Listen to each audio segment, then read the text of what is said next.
I'm trying to think of the first show that I met you at. Oh God! Well, the first show you would have met me at would have been that show when they said get your suit. No, but I was always at all the shows. I was at the shows. I was at like your first shows. When you were in the crowd with the whole thing with Stevie. I was there for that. Yeah, because I started with them in '93. Yeah, I was. I mean, the minute like Paul's first show after he took over from Eddie. Yeah. Was the first show I was back at the arena. Okay, so I was there as well. Paul would forget to do things or something would happen. He'd go, Steven, I need a Shark Tank. There's an exploding cage match between Public Enemy and Bad Company, and we've got to have this exploding cage. Steven, can you go to Foreman Mills and get me a Shark Tank? No, I actually found a diving company. No, what happened was he needed a cage. So I found a diving company, and they put it up on that upper level where Joey used to be. Right. And that's where the cage was, and we put that there. But I was like the guy. I was the guy who came up with the idea and then got 1,000 heads shipped to Dayton, Ohio. Like, when they needed to get policeman uniforms on the Florida pay-per-view, the second pay-per-view, when they had the fake police. Yeah. With the brawl and Sabu and whatever, we were spray painting.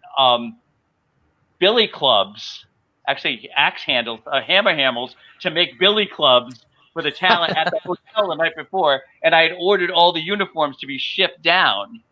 So, like, whenever there were all these little weird things to do, listen. My feeling is my big claim to fame was I got that done.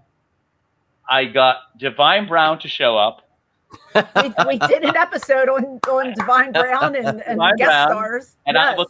I also was the person who talked Jenna Jameson into doing the pay-per-views twice. We just talked about Jenna a few weeks ago, too. And I'll tell you something interesting. All of those folks, I got them all to do it for free. They didn't get paid to do it. Wow. I don't even think Divine Brown knew where she was when she was in the building with us. No, but what was interesting about Divine Brown, though, was... She was hilarious. Yeah, but what was funny was, you remember that she came with her pimp? Remember she came with her pimp.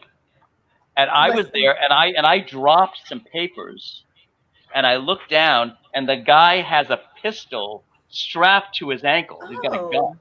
So I run to Paul, and I say, Paul, that guy's her pimp's got a gun. He's packing. He's packing heat. I was afraid he was going to steal the merch money.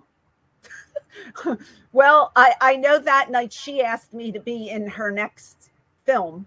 There you go. Yeah, I declined, but maybe that was a bad business move on my part. What were you waiting for, Missy Hyatt? No, I wasn't aware of how big the industry was going to become. No, she was. It was interesting because she was so nice, though. Yeah, but she just wanted the exposure outside of the Hugh Grant, Right. And then the Jenna thing was so crazy because I called her production company, I called the press rep, and I said, I'll tell you what, we have a demographic primarily 18 to 34 male. We'll plug her website twice per episode in a month going in if she'll shoot some promos and do the pay-per-view. And she lived in Florida. Yeah. So we did it. So she came and did it. So I went and picked her up at the hotel she was staying in because her house was being remodeled. And we took the car. And then, funny story, Paul said to me, don't let her in the building till 4 o'clock. Get her at 2, but take her to eat. Here's some money, take her to eat, but don't get her in the building because if not, all the guys are just going to try to hook up with her. I said, we can't have that happen. So 4 o'clock, come up with something. So I told her, okay, Jenna, let's go eat. So we're eating. I was like, they haven't turned the air conditioning on in the building yet, is what I told her. I said, you've done your hair and makeup already. I don't want you to wilt. I said, is there any place nearby you want to stop? Yeah. This is the first time I've ever told this story. So I said, okay, fine. So she says, there's a store. One of my favorite stores is nearby. So I said, okay. So we stop at this little brick building. She's giving directions. We walk in, and it's a sex shop. So I walk in, me and Jenna walk into the store, and there's all these guys going, oh, my God, it's her. And she's, like, walking around, like, checking everything out. Like, she's like, I wonder if it was the Fetish Factory. I don't know. That was the sex shop me and Tammy used to. buy our clothes at. In Fort Lauderdale? I mean, yeah, really funny. I had no idea. So she was there, and she's like, you ever tried latex? It stings. Boom, moving on. She's going through the whole thing. She's looking at everything. And as she's leaving, at the register, there's like these little wicker baskets with things in them. And I'm sitting there thinking, why is Jenna looking at pacifiers? Oh, Stephen. So I realized they weren't pacifiers; they were for the other end. She's like, "Oh, I have enough of these." Stephen, say butt plug. I'm not saying it. Say butt plug, Stephen. Butt plug. So we leave, and every guy in the place, you can see them behind us, rushing the basket, trying to find the one she touched. Oh, yuck.